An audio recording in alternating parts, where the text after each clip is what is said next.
আমি অনুশ্রী, শুরু করছি আপনাদের প্রিয় অনুষ্ঠান খেলা আর খেলা।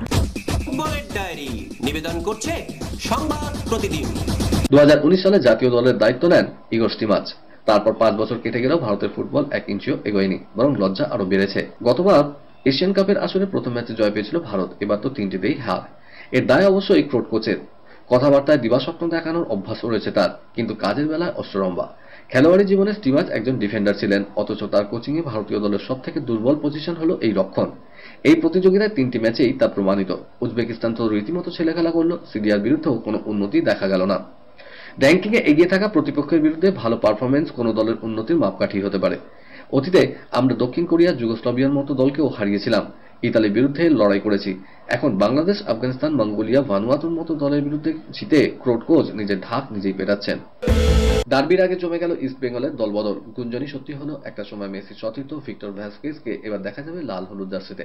বার্সেলোনার প্রাক্তনীকে পেয়ে শক্তিশালী হবে ইস্ট বেঙ্গলের আক্রমণ ভাগ। বোরহা হেরেরার পরিবর্তে এলেন তিনি। অন্যদিকে লোনে ইস্ট বেঙ্গল থেকে জামশেদপুর যাওয়ার পথে সিভেরিও তোরো। ফিটনেস সমস্যা থাকায় আসছেন না ফালকে। গভীর রাতেই নিজের এক্স হ্যান্ডেলে একটি পোস্ট লিখেছিলেন সিভেরিও, যে পোস্টের শেষ বাক্যটি ছিল, দ্রুতই দেখা হচ্ছে আপনাদের সঙ্গে। এই পোস্টটি যদিও পরে মুছে ফেলা হয়।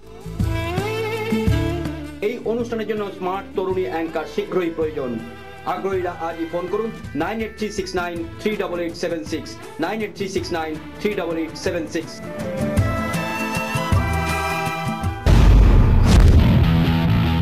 ক্রিকেটের ডায়েরি। ভারতের বিরুদ্ধে চলতি সিরিজের দ্বিতীয় টেস্ট খেলতে নামার আগে বড় ধাক্কা খেয়ে গেল ইংল্যান্ড। যা অবস্থা তা বিশাখাপত্তনমে টেস্টে খেলার সম্ভাবনা নেই ইংল্যান্ডের বাঁহাতি স্পিনার জ্যাক লিচের। হায়দ্রাবাদে বাঁ হাঁটুতে চোট পেয়েছিলেন লিচ, সেই চোট তার এখনো সারেনি। বরং এদিন ইংল্যান্ডের ট্রেনিং এর সময় শুশ্রূষা চলে, প্র্যাকটিসেও নামেননি তিনি। দেখতে গেলে বেন স্টোকসের এই টিমের সবচেয়ে অভিজ্ঞ স্পিনার লিচ। তবে পরিস্থিতি যা, তাতে লিচকে ছাড়াই নামতে হবে ইংল্যান্ডকে। মোহাম্মদ শামির অনুপস্থিতিতে জসপ্রীত বুমরার চাপ বাড়বে, সেই সঙ্গে চোটের ঝুঁকিও বাড়বে, এমন অনেকেরই আশঙ্কা। কিন্তু এই আশঙ্কা উড়িয়ে দিয়েছেন ইরফান পাঠান। দেশের প্রাক্তন অলরাউন্ডারের যুক্তি, হ্যাঁ এটা ঘটনা, শামির অনুপস্থিতি দলে প্রভাব ফেলবেই, তবে তার মানে এই নয় বুমরার ওয়ার্কলোড বেড়ে যাবে আর তার জেরে ওর চোট পাওয়ার ঝুঁকি বাড়বে। এই মুহূর্তে বুমরার বোলিং অ্যাকশন একদম সঠিক রয়েছে। টেস্ট ক্রিকেট খেলার ধকল তো নেওয়ার মতো ফিটনেসও ওর রয়েছে। টেস্ট সিরিজ শুরুর আগে ইংল্যান্ডের অনভিজ্ঞ স্পিন আক্রমণকে তেমন গুরুত্ব দিতে চাননি বিশেষজ্ঞরা, তবে এই নিয়ে তেমন মাথা ঘামাতে জানাচ্ছিলেন ইংল্যান্ড অধিনায়ক বেন স্টোকস। স্কোয়াডে থাকা স্পিনাররাই ভারতের মাটিতে পার্থক্য গড়ে দিতে সক্ষম বলে তিনি মনে করেছেন। তিনি বলেছেন, কখনো কখনো অনভিজ্ঞতাকে বড্ড বেশি হেলাফেলা করা হয়। এটা ঘটনা যে অভিজ্ঞতা এমন কন্ডিশনে ক্রিকেটারকে আত্মবিশ্বাসী করে তোলে। তবে নির্বাচিত স্পিনারদের উপর আমাদের আস্থা ছিল, জানতাম ভারতকে হারানোর জন্য ওরাই আমাদের সেরা বাজি। বাংলাদেশ প্রিমিয়ার লিগে 3টি ম্যাচ খেলে দুবাই ফিরে গেছেন শোয়েব মালিক। পূর্ব নির্ধারিত পারিবারিক সূচির কথা বলেছিলেন সানিয়া মির্জার প্রাক্তন স্বামী। হঠাৎ করে আবার শোয়েব ফিরছেন বাংলাদেশে। তিনি আবার বিপিএল এ খেলবেন নিজের ফ্র্যাঞ্চাইজি ফরচুন বরিশালের হয়ে। পাক অভিনেত্রী সানা জাভেদের বিয়ের খবর জানানোর পর বিপিএল এ খেলতে গিয়েছিলেন পাক অলরাউন্ডার। তার তৃতীয় বিয়ের খবরে হইচই শুরু হলেও মুখ খোলেনি। পরিবারের অমতে সানাকে বিয়ে করে শোয়েব হঠাৎ করে বিপিএল এর মাঝে দেশে ফিরে গিয়েছিলেন। সে সময় তার বিরুদ্ধে ম্যাচ গড়াপেটার অভিযোগে তোলপাড় হয়েছিল বাংলাদেশের ক্রিকেট।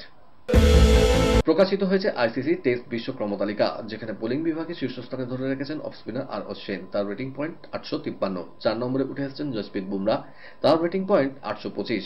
ব্যাটিং বিভাগে 6 নম্বরে রয়েছেন বিরাট কোহলি। অলরাউন্ডার তালিকা এই 1 নম্বরেই রবীন্দ্র জাদেজা। দীর্ঘ 9 বছর পর আইপিএল জগতে পা রাখছেন মিচেল স্টার্ক, তবে শুধুমাত্র একজন বিদেশি ক্রিকেটার হিসেবে নন। এবার মাঠে নামার আগেই ক্রোড়পতি লিগের ইতিহাসে রেকর্ড গড়ে ফেলেছেন। নিলাম টেবিলে ঝড় তুলে অস্ট্রেলিয়ার বাঁহাতি জোড়ে বোলারকে 24 কোটি 75 লক্ষ টাকায় কিনেছে কলকাতার নাইট রাইডার্স। এহেন স্টার্ক এবার নামবেন তার একদা সতীর্থ বিরাট কোহলির বিরুদ্ধে। কিং কোহলির নেতৃত্বে যে 2014-15 সালে রয়্যাল চ্যালেঞ্জার্স ব্যাঙ্গালোরের হয়ে খেলতেন তিনি, তবে এবারের আইপিএলে তার জার্সির রং বেগুনি। মিচেল স্টার্ক বলছেন, আরসিবিতে থাকার সময় বিরাট আমার অধিনায়ক ছিল। সেই 2 বছর আমরা মাঠে ও ড্রেসিং রুমে অনেক ভালো মন্দ সময় কাটিয়েছি এবং আরসিবিতে খেলার সুবাদে বিরাটকে আরো কাছ থেকে দেখেছিলাম, ওকে আরো ভালোভাবে চিনতে পেরেছিলাম। 3 ঘরানাতেই পাকিস্তানের নেতৃত্বে শাহিন শাহ আফ্রিদি। বিশ্বকাপের পর দায়িত্ব ছাড়েন বাবর আজম। টি20 এবং একদিনের ম্যাচে আফ্রিদি এবং টেস্টে শান মাসুদকে নেতৃত্বে আনা হয়, কিন্তু এবার টেস্টেও অধিনায়ক করা হলো আফ্রিদিকে। 2 ঘরানাতেই কোনো সহ অধিনায়ক রাখা হয়নি। খেলার খবর আরও আছে, তার আগে নিয়ে নেব ছোট্ট একটা ব্রেক, সঙ্গে থাকুন।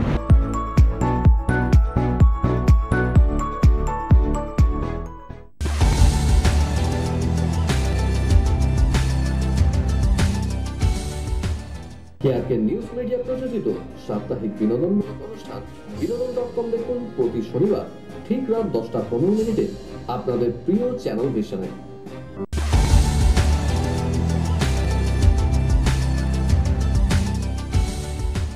ব্রেকের পর যথারীতি আবার হাজির আপনাদের প্রিয় অনুষ্ঠান খেলা আর খেলা নিয়ে।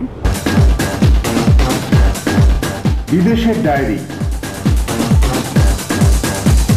যে দ্বৈরথ দেখার জন্য অধীর আগ্রহে অপেক্ষা করছিল বিশ্বের প্রতিটি ফুটবল প্রেমী, তা শেষ পর্যন্ত হচ্ছে না। রিয়াদে আজ মুখোমুখি হচ্ছে ইন্টার মায়ামি এবং আল নাসের, কিন্তু মুখোমুখি হচ্ছে না মেসি রোনাল্ডো। এই ম্যাচ ঘিরে ব্যাপক উদ্দীপনা তৈরি হয়েছিল, কারণ মায়ামির হয়ে খেলবেন আর্জেন্টিনা মহাতারকা লিওনেল মেসি, আর আল নাসেরের হয়ে মাঠে নামার কথা ছিল পর্তুগিজ মহাতারকা ক্রিস্টিয়ানো রোনাল্ডোর। কিন্তু যাবতীয় উত্তেজনা ম্যাচের আগে স্তীমিত হয়ে যায় CR7 সরে দাঁড়ানোয়। আল নাসেরের কোচ লুইস কার্লো বলেছেন, মেসি বনাম রোনাল্ডোর দ্বৈরথ হচ্ছে না, কারণ চোটের কারণে পর্তুগিজ তারকা এই ম্যাচে খেলবেন না। অথচ দীর্ঘদিন পর ফুটবলের দুই মহাতারকার দ্বৈরথ ঘিরে উত্তেজনার পারদ বেড়ে গিয়েছিল অনেকটাই। স্পেনের ক্লাব বার্সেলোনা ফুটবল বিশ্বকে উপহার দিয়েছিলেন লিওনেল মেসি। প্রিয় ক্লাবের সঙ্গে মেসি প্রথম চুক্তি করেছিলেন 2000 সালের 14 ডিসেম্বর। কাগজের একটি ন্যাপকিনে হাত বা মুখ মোছার সই করে প্রথম চুক্তি করেছিলেন তিনি। মেসি বিশ্বের অন্যতম সেরা ফুটবলার হয়ে ওঠার সঙ্গে সঙ্গেই বিখ্যাত হয়েছে তার সই করা সেই ন্যাপকিন বা সাদা কাগজটি, যা এবার নিলামে উঠতে চলেছে। ফুটবল প্রেমীদের একাংশ 24 বছর আগে মেসির সই করা সেই ন্যাপকিন নিজের সঙ্গে রাখতে চান, কিন্তু রাখবেন বললেই তো পাওয়া যাবে না। নিলামে যিনি কিনতে পারবেন তিনিই রাখতে পারবেন বার্সেলোনার সঙ্গে মেসির প্রথম চুক্তি সইয়ের সেই ন্যাপকিন। ব্রিটেনের নিলাম সংস্থা বোনহ্যামস সেই ন্যাপকিনটি নিলামে তুলতে চলেছে। আগামী 18 থেকে 27 মার্চ নিলাম পর্ব চলবে। অনলাইনে হবে এই নিলাম পর্ব। এই অনুষ্ঠানের জন্য স্মার্ট তরুণী অ্যাঙ্কার শীঘ্রই প্রয়োজন। আগ্রহীরা আজই ফোন করুন 9836938876 9836938876। অবশেষে জানা গেল কারা হচ্ছে আর্জেন্টিনা পরের ম্যাচের প্রতিপক্ষ। সেই সঙ্গে চূড়ান্ত হয়ে গেল ম্যাচের ভেন্যু। পূর্ব পরিকল্পনা অনুযায়ী মার্চের ইন্টারন্যাশনাল উইন্ডোতে আর্জেন্টিনা আসবে এশিয়ান দেশ চীনে। দেশটির ফুটবল উন্মাদনা এবং বাজারের কথা চিন্তা করেই এমন সিদ্ধান্ত। যদিও চীনে এলেও এশিয়া মহাদেশে কোন প্রতিপক্ষের বিপক্ষে খেলতে নামবে না লিওনেল মেসি এন্ড কোম্পানি। নিজেদের সামাজিক যোগাযোগ মাধ্যমে আর্জেন্টিনা ফুটবল অ্যাসোসিয়েশন জানিয়েছে, চীনে তারা দুই আফ্রিকার পরাশক্তি নাইজেরিয়া এবং আইভরি কোস্টের বিপক্ষে খেলতে নামবে। হাংজু অলিম্পিক স্পোর্টস সেন্টার স্টেডিয়ামে হবে নাইজেরিয়া বনাম আর্জেন্টিনা ম্যাচ, আর বেইজিং এ ওয়ার্কার স্টেডিয়ামে তাদের প্রতিপক্ষ আইভরি কোস্ট। তবে কোন তারিখে খেলা হবে তা এখনো নিশ্চিত নয়। 18 থেকে 26 মার্চের মধ্যে যে কোনো সময় এই দুই ম্যাচ হতে পারে। এছাড়া এই সফরে চীনের বিপক্ষেও একটি ম্যাচ খেলার কথা ছিল আর্জেন্টিনা, তবে একই সময় সিঙ্গাপুরের বিপক্ষে বিশ্বকাপ বাছাই পর্বের ম্যাচ আছে চীনের, তাই সেই পরিকল্পনা থেকে সরে এসছে AFA। টুকরো খবর।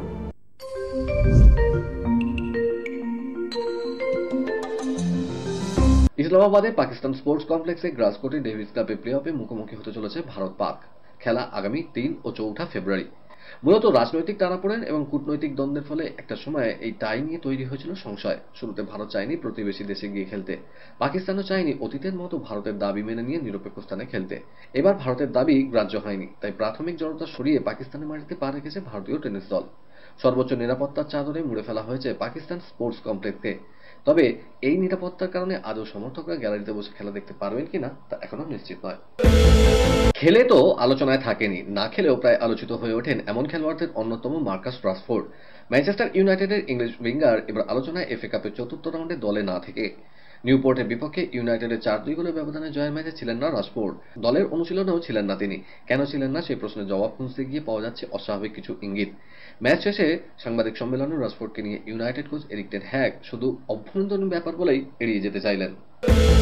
থাইল্যান্ড মাস্টার্স ব্যাডমিন্টন জয় দিয়ে যাত্রা শুরু করলেন ভারতের কিদাম্বি শ্রীকান্ত। তিনি হারিয়েছেন চীনা তাইপের ওয়াং জুইকে। ম্যাচের ফল শ্রীকান্তের পক্ষে 22-20, 21-19। মাত্র 45 মিনিটেই ম্যাচ শেষ করে দেন শ্রীকান্ত। পরের রাউন্ডে তিনি খেলবেন স্বদেশীয় মিঠুন মঞ্জুনাথের বিরুদ্ধে। তবে প্রথম রাউন্ড থেকে বিদায় নিয়েছেন সমীর বর্মা। ম্যাচ ছেড়ে দেন কিরণ জর্জ। পাশাপাশি মেয়েদের সিঙ্গেলসের দ্বিতীয় রাউন্ডে পৌঁছেছেন অস্মিতা চালিহা এবং মালবিকা বনসুদ। কলকাতার ডায়েরি নিবেদন করছে গুডেস হসপিটাল। শেষ পর্যন্ত হুগো বোমসকে ছেড়ে দিল মোহনবাগান সুপার জায়ান্টস। এই মরশুমের শুরুতেই শোনা গিয়েছিল ISL জিতলেও ফরাসি মিডফিল্ডারকে হয়তো আর রাখবে না। তবে সেই সময় লম্বা চুক্তির কারণ দেখিয়ে সবুজ মরিনে থেকে গিয়েছিলেন হুগো। তবে এখন আর তা হলো না, হুগোকে ছেড়ে দিল হাভাসের দল। মোহনবাগান ছেড়ে এই ফরাসি মিডফিল্ডার এবার যাচ্ছেন কোথায়? শোনা যাচ্ছে ISL এর বাকি মরশুমটা তিনি খেলবেন মুম্বাই সিটি এফসির হয়ে। মুম্বাই জানুয়ারি ট্রান্সফার উইন্ডোতে ভালো দল গড়ে নিয়েছে। ইস্টবেঙ্গল থেকে নিখিল পূজারীকে দলে সই করিয়েছে। এরপরে আবার হুগো বোমস। মিডফিল্ডে হুগো থাকা মানে চিন্তামুক্ত থাকতেন মোহনবাগান ফ্যান। তবে এই মরশুমে সেভাবে খেলতে পারেননি তিনি। বিশেষ করে সুপার কাপের ডার্বিতে তাকে কার্যত নড়তেই দেয়নি ইস্টবেঙ্গলের সৌভিক চক্রবর্তী। এর জেরেই দল থেকে ছেটে ফেলা হলো তাকে।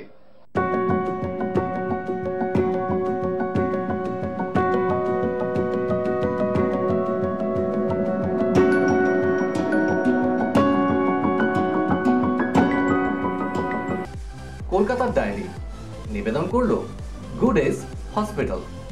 আজ তবে এ পর্যন্তই থাক, আবার দেখা হবে আগামীকাল ঠিক এই সময় এই চ্যানেলে। শুভরাত্রি।